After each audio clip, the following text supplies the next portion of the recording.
ನಮಸ್ಕಾರ, ಶುಭ ಸಂಜೆ ಪ್ರೀತಿಯ ವೀಕ್ಷಕರೆಲ್ಲರಿಗೂ ಸಂಕಲ್ಪ ಸುದ್ದಿ ಕಾರ್ಯಕ್ರಮಕ್ಕೆ ಆತ್ಮೀಯ ಸ್ವಾಗತ ಹೇಳ್ತಾ ಇರೋದು ನಾನು ಅನುಷಾ. ಇನ್ನು ಇವತ್ತಿನ ಕಾರ್ಯಕ್ರಮದಲ್ಲಿ ನಮ್ಮ ಜೊತೆಲಿದ್ದಾರೆ ಸ್ಪಿರಿಚುವಲ್ ಗುರು ಡಾಕ್ಟರ್ ವಿಷ್ಣುದತ್ತ ಗುರುಜಿಯವ್ರನ್ನ ಕಾರ್ಯಕ್ರಮಕ್ಕೆ ಸ್ವಾಗತಿಸೋಣ. ನಮಸ್ತೆ ಗುರುಗಳೇ, ಕಾರ್ಯಕ್ರಮಕ್ಕೆ ಆತ್ಮೀಯ ಸ್ವಾಗತ.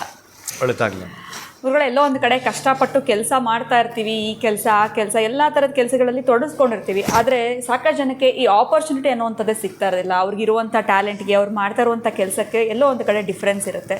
ಅಥವಾ ಇರುವಂಥ ಕೆಲಸದಲ್ಲೇ ಈಗ ಫಾರ್ ಎಕ್ಸಾಂಪಲ್ ಕಲಾವಿದ್ರನ್ನ ತಗೊಂಡಾಗ ಮುಂಚೆ ಬ್ಯುಸಿ ಇರ್ತಾರೆ, ಆ ನಂತರ ಅವ್ರಿಗೆ ಅವಕಾಶಗಳು ಕಡಿಮೆ ಆಗಿಬಿಡುತ್ತೆ. ಅವಕಾಶ ಸಿಕ್ಕಿದ್ರೆ ಕೆಲಸ ಮಾಡ್ತಾರೆ, ಅರ್ನ್ ಮಾಡ್ಬೋದು.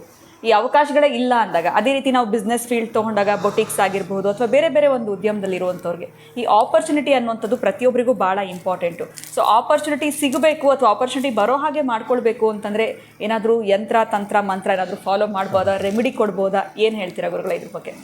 ಓಂ ವಿಶ್ವಸ್ಮೈ ನಮಃ. ಪ್ರೀತಿಯ ಬಂಧುಗಳೇ, ನಿಮಗೂ ಕೂಡ ಅಂಥ ಆಪರ್ಚುನಿಟಿಗಳು ಬೇಕು. ಒಳ್ಳೆ ಪ್ರಶ್ನೆ ಮಾಡಿದ್ದೀರಿ ನೀವು. ಅಂಥ ಆಪರ್ಚುನಿಟಿಗಳು ಬೇಕು ಅಂತಂದಾಗ ಎಷ್ಟೋ ಬಾರಿ ಹೋಗ್ತೀರಿ ಬರ್ತೀರಿ, ಅಲ್ಲಿ ಸಕ್ಸಸ್ ಕಾಣೋದು ಬಿಡೋದು ಎರಡನೇದು. ಆಪರ್ಚುನಿಟಿನೇ ಬರ್ತಾ ಇಲ್ವಲ್ಲ, ನಿಮಗದು ಅವಕಾಶ ಒದಗಿ ಬರ್ತಾ ಇಲ್ಲ. ಒಳ್ಳೆ ಟ್ಯಾಲೆಂಟ್ ಇದೆ, ಒಳ್ಳೆ ಜ್ಞಾಪಕ ಶಕ್ತಿ ಇದೆ, ಒಳ್ಳೆ ಮೆಮೊರಿ ಪವರ್ ಇದೆ, ವಿಲ್ ಪವರ್ ಇದೆ, ಎಲ್ಲವೂ ಇದೆ. ಆದರೂ ಯಾಕೋ ನಿಮಗೊಂದು ಅವಕಾಶ ಒದಗಿ ಬರ್ತಾ ಇಲ್ಲ. ಒಂದೇ ಒಂದು ಆಪರ್ಚುನಿಟಿ ಕೊಟ್ಬಿಟ್ರೆ ಬಹುಶಃ ನಾನು ಏನು ಅಂತ ತೋರಿಸ್ತೀನಿ ಅನ್ನೋಂಥವ್ರಿಗೆ ಮಾತ್ರ ಜೋಶಲ್ಲೇ ನಾನೆಲ್ಲವೂ ಮಾಡ್ತೀನಿ. ಯಾಕೋ ನನಗೊಂದು ಅವಕಾಶ ಇಲ್ವಲ್ಲ.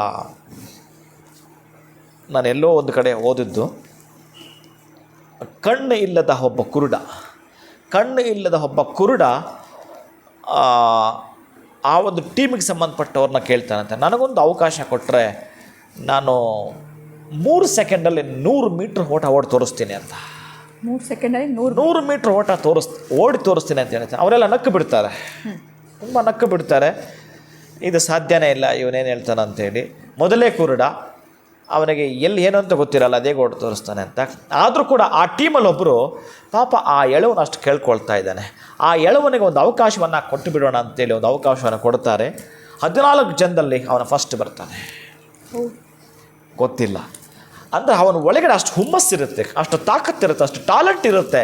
ಅವಕಾಶ ವಂಚಿತನಾಗಿರ್ತಾನೆ. ಯಾರ್ಯಾರೆಲ್ಲ ಕೂಡ ಈ ರೀತಿ ಅವಕಾಶ ವಂಚಿತರಾಗಿರ್ತಾರೋ ಅವರಿಗೆ ಒಂದು ಬೆಸ್ಟ್ ಸೊಲ್ಯೂಷನ್ ಅಂತ ಹೇಳೋದಾದರೆ, ಈ ಕಡಲೆಯನ್ನು ಬೆಲ್ಲವನ್ನು ಪ್ರತಿನಿತ್ಯವೂ ಕೂಡ ಅವ್ರಿಗೆ ಎಷ್ಟು ಶಕ್ತಿ ಇರುತ್ತೋ ಅಷ್ಟು ಬಡವರಿಗೆ ದಾನ ಮಾಡಬೇಕು. ನೀವು ದೇವಸ್ಥಾನಕ್ಕೆ ತೊಗೊಂಡು ಹೋಗೋದು ಪುರೋಹಿತರಿಗೂ, ಅರ್ಚಕರಿಗೂ, ಗುರುಗಳಿಗೂ ಯಾರಿಗೂ ಕೊಡಬೇಡಿ.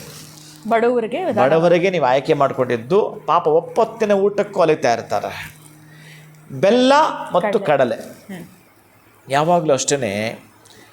ಈ ಪಂಚಮಹಾಪಾತಕಗಳು ಅಂತಿದೆ. ಪಂಚಮಹಾಪಾತಗಳಲ್ಲಿ ಒಂದಾಗಿರ್ತಕ್ಕಂತಹ ಗುರುದ್ರೋಹಕ್ಕೆ ಒಳಗಾಗಿದ್ದರೆ ಅವನ ಅವಕಾಶ ವಂಚಿತನಾಗ್ತಾನೆ. ಅದು ಜಾತಕದಲ್ಲಿ ಕಣ್ಣಿಡಿತಾರೆ, ನೋಡ್ತಾರೆ, ಮಾಡ್ತಾರೆ. ಪಾಪ ಈ ಅವಕಾಶ ವಂಚಿತನಿಗೆ ಇದು ಅರ್ಥವೇ ಆಗೋದಿಲ್ಲ. ಪಾಪ ಏನೇನೋ ಮಾಡ್ತಾನೆ, ಇನ್ಫ್ಲುಯೆನ್ಸ್ ಮಾಡ್ತಾನೆ, ಮತ್ತೊಂದು ಮಾಡ್ತಾನೆ, ಇನ್ನೊಂದು ಮಾಡ್ತಾನೆ, ಸಾಧ್ಯವೇ ಇಲ್ಲ. ಅದಕ್ಕೆ ಪಂಚಮಹಾಪಾತಗಳಲ್ಲಿ ಒಂದಾಗಿರ್ತಕ್ಕಂತಹ ಗುರುವಿನ ದ್ರೋಹಕ್ಕೆ ಒಳಗಾಗಿದ್ದರೆ ಅವನ ಗುರುವಿನ ಅನುಗ್ರಹಕ್ಕೆ ಒಳಗಾಗಬೇಕಾದ್ರೆ ಇದನ್ನು ಮಾಡ್ಕೋಬೇಕು. ಅದಕ್ಕೆ ಗುರುವಿನ ಧಾನ್ಯ ಕೂಡ ಕಡಲೆ ಆಗಿರ್ತಕ್ಕಂಥದ್ದು. ಬೆಲ್ಲ ಮತ್ತು ಈ ಒಂದು ಕಡಲೆಯನ್ನು 13 ದಿನಗಳ ಪರ್ಯಂತ ಪ್ರತಿನಿತ್ಯ ಸಂಜೆ ವೇಳೆನೇ ಕೊಟ್ಟು ಬರುವಂಥದ್ದು. ಯಾರಿಗಾದರೂ ಒಬ್ಬರಿಗೆ, ಅಥವಾ ನಾಳೆ ಆಗಲಿಲ್ಲ ಇನ್ನೊಂದು ದಿನ ಕೊಡು, ಒಟ್ಟಾರೆ 13 ಡೇಸ್ ಕಂಪ್ಲೀಟ್ ಮಾಡ್ಕೊ. ನಿನಗೆ ಅಷ್ಟರಲ್ಲೇ ಒಂದು ಎಲ್ಲಿಂದಲೋ ಒಂದು ಕಡೆ ಕರೆ ಬರುತ್ತೆ, ಸಿಹಿ ಸುದ್ದಿಯನ್ನು ಕೇಳ್ತೀಯ. ಇದು ಮೇನು.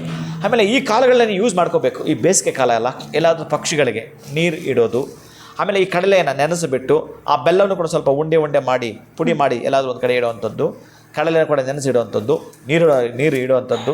ಇದು ಕೂಡ ಅದ್ಭುತ. ಯಾವಾಗ ಆ ಪಕ್ಷಿಗಳು, ಆ ಬರ್ಡ್ಸ್ ತಿಂದುಬಿಟ್ಟು ಖುಷಿಯನ್ನು ವ್ಯಕ್ತಪಡಿಸ್ತವೆ, ಆಹ್ಲಾದವಾಗಿ ರೆಕ್ಕೆ ಬಡ್ಕೊಂಡು ಆ ಖುಷಿ ಇವನಿಗೆ ಟ್ರಾನ್ಸ್ಫರ್ ಆಗುತ್ತೆ. ಯಾರೋ ಬಡವರು ತಿಂದಿದ್ದು ಪಾಪ ಅವ್ರಿಗೆ ತೆಗೆದುಕೊಳ್ಳೋಕ್ಕೆ ಶಕ್ತಿ ಇಲ್ಲ. ಅವ್ರು ಊಟ ಮಾಡಿದಾಗ ಅದಕ್ಕೆ ಸಡನ್ನಾಗಿ ಶಕ್ತಿ ಬರುವಂಥದ್ದು ಈ ಕಡಲೆಯಿಂದ ಇರುತ್ತೆ, ಬೆಲ್ಲದಿಂದ ಇರುತ್ತೆ. ಅದಕ್ಕಾಗಿ ಇದು ನಿಲುವು ದೋಷಗಳು ಅಂತ ಕರೀತಾರೆ. ಆ ನಿಲುವು ದೋಷಗಳನ್ನು ಹೋಗಲಾಡಿಸುತ್ತೆ, ಗುರುದ್ರೋಹವನ್ನು ಹೋಗಲಾಡಿಸುತ್ತೆ. ಹಾಗಾಗಿ ಇಂತಹದ್ದಕ್ಕೇನಾದರೂ ನೀವು ಒಳಗಾಗ್ತೀನಿ ಅಂತಂದರೆ ಇದನ್ನಷ್ಟೇ ನೀವು ಮಾಡಿಕೊಳ್ಳಿ. ನೀವೇ ಶೀಘ್ರವಾಗಿ ನಿಮ್ಮ ಆಪರ್ಚುನಿಟಿ ನೀವೇ ಖರೀದಿ ಮಾಡಿದ್ದು ಈ ಪ್ರಯೋಗದಿಂದ. ಖಂಡಿತ ಗುರುಗಳೇ, ಭಾಳನೇ ನಾನು ಸಿಂಪಲ್ಲಾಗಿ ತಿಳಿಸ್ಕೊಡಿ ಅಂತಂದೆ. ನೀವು ಕೊಟ್ಟಂಥ ರೆಮಿಡಿ ಅಷ್ಟೇ ಸಿಂಪಲ್ ಆಗಿತ್ತು. ಸೊ ಇದರಿಂದ ಖಂಡಿತವಾಗ್ಲೂ ಆಪರ್ಚುನಿಟೀಸ್ ಒದಗಿ ಬರುತ್ತೆ ಅಂತಲೇ ಹೇಳ್ಬೋದು. ಉತ್ತಮವಾಗಿರುವಂಥ ರೆಮಿಡಿನ ತಿಳಿಸ್ಕೊಟ್ಟಿದ್ದೀರಾ, ಧನ್ಯವಾದಗಳು. ಹರೇ ಶ್ರೀನಿವಾಸ. ಆಪರ್ಚುನಿಟೀಸ್ ಬರಬೇಕು ಅಂತ ನೀವು ವೆಯ್ಟ್ ಮಾಡ್ತಾ ಇದ್ದೀರಾ, ನೀವು ಅಂದ್ಕೊಳ್ಳುವಂಥ ಅವಕಾಶಗಳು ನಿಮಗೆ ಸಿಗಬೇಕು ಅಂತಂದರೆ 13 ದಿನಗಳ ಕಾಲ ಗುರುಗಳು ಹೇಳಿರುವಂಥದ್ದನ್ನು, ಈ ರೆಮಿಡಿನ ನೀವು ಫಾಲೋ ಮಾಡಿದ್ರಿಂದ ಖಂಡಿತವಾಗ್ಲೂ ಆಪರ್ಚುನಿಟೀಸು ನಿಮ್ಮನ್ನು ಹುಡ್ಕೊಂಡು ಬರುತ್ತೆ ಅಂತ ಹೇಳ್ತಾ ಇವತ್ತಿನ ವಿಡಿಯೋನ ಮುಗಿಸುವಂಥ ಸಮಯ ಆಗಿದೆ. ನಮಸ್ಕಾರ.